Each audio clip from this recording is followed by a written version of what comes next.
Angel Rebo, known as the CEO Confidant. Is an influencer, international TV host, public speaker, CEO consultant, board member, and philanthropist. I was always doing the same thing. So I was always helping my employers to develop their businesses. I think that business leaders now need to be conscious like never before. They need to hear different messages. Angel has empowered more than 1,500 CEOs in 33 different countries and speaks 5 languages.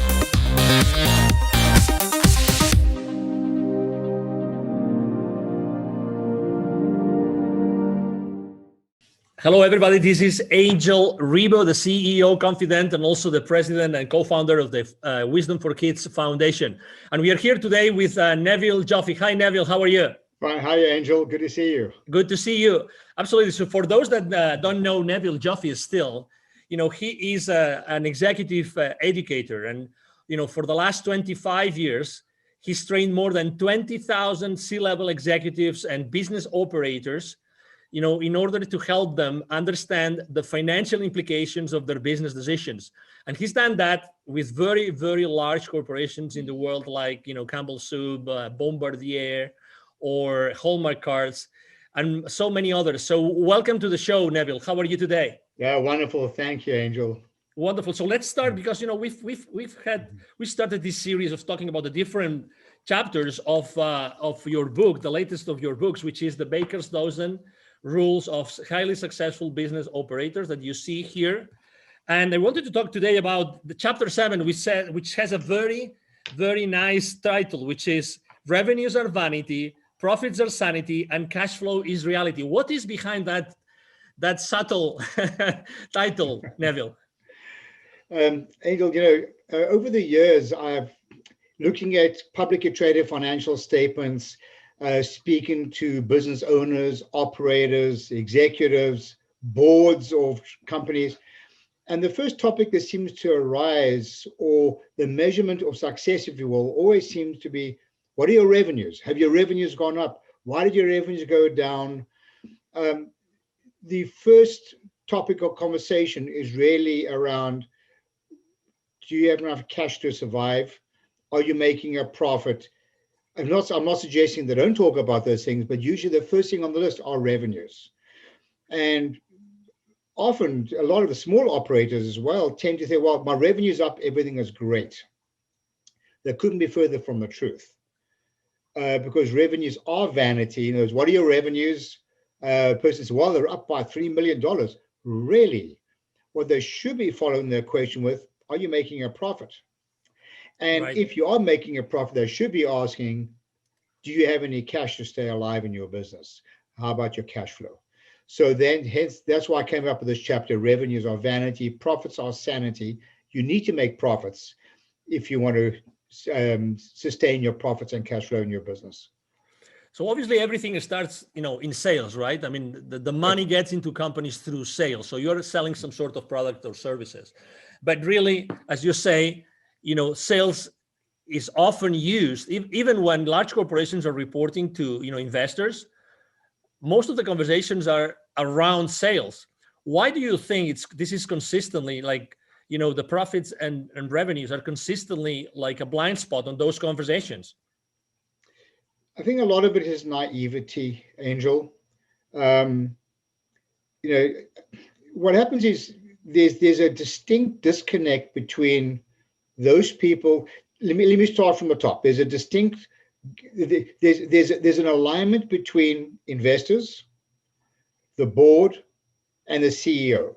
Well, they better be aligned, or the CEO won't last very long. But there's a disconnect between the CEO and the C-suite, and even a bigger connect between the C-suite and those people in day-to-day operations. Ultimately, those people in operations, and I said this on previous interviews as well, and I'm going to just stick with it because it's so important. Ultimately, those people in operations are the ones who are essentially signing the checks in the corporation. They were making decisions. You spoke about sales. So people in sales are the ones who are discounting. Do they even know how much volume they've got to sell to offset a discount to maintain the same gross profit? I can count literally on one hand how many people give me the right answer. They've never even thought to even ask a question. Have they thought about you're going to increase your sales and so revenues go up? Have they thought about the additional resources that are needed to support those sales? This really speaks to chapter 3 of the book. Just do as you say you're going to do. So what's happening is there's this big disconnect between governing the success of a business from a sales point of view by increasing revenue without even a consideration to the resources and the money that is needed to support those increase in sales. So again, a lot of it is naivety, a lot of it is a lack of financial transparency, a lot of it is a lack of communication, a lot of it is a lack of engagement. In fact, if you look up on the top corner of my screen, we talk about driving sustainable profits and cash flow. The word sustainable is the opposite word, but to do that, we need to engage our employees, we need to educate them, and only when we do that is it reasonable to hold them accountable. So a lot of this is a big disconnect in communication and education. All right, we have identified this issue, this problem, this blind spot. What can we do to fix it? First of all, another chapter we'll talk about later on is not everything interesting is useful. Right. And don't evaluate numbers in isolation. So the way to fix this is to deal with the root cause of the problem, not the symptoms, and not to keep doing the wrong thing more efficiently. We need to do the right thing more effectively. And the right thing is to, number one, have sufficient financial transparency that everybody knows what's going on. Number two, to ensure that people can connect operational behavior to the ultimate reason why we're in business, which is to drive sustainable profits and cash flow. Otherwise, they're operating in a vacuum. They're looking at numbers in isolation. That is the root cause of the problem. So if people get educated, understand the implications, and learn to communicate with each other through engagement, that is the root cause of the problem. I'm not suggesting it's a perfect solution, but one thing's for absolute certain, it will resolve a lot of issues. You know, often when I've worked with these large corporations, Angel, and we're customizing our training programs, our business literacy training programs, I'll often hear that the company has a lot of problems. By the time I'm finished customizing it, they realize you don't have a lot of problems. You have a lot of the same problem. Right. And the same problem is lack of communication and engagement and accountability for the right reason, not accountability for the wrong reason. Accountability doesn't have to be a negative term. It can be a positive term as well. That is a root cause of a lot of these issues. So according to your experience, what happens after you deliver that education, that training? What do you typically see that happens immediately in that company, that organization? Well, there are a lot of things that happen, but in the interest of time, I think the first thing that comes to mind is that there's an adjustment of the KPIs and the metrics that are expected for your people to read. I've seen this happen so often. It comes to budget time, and we'll using salespeople or whatever, we'll get a list like this, 500 line items on a budget. What happens is the average person's eyes glaze over.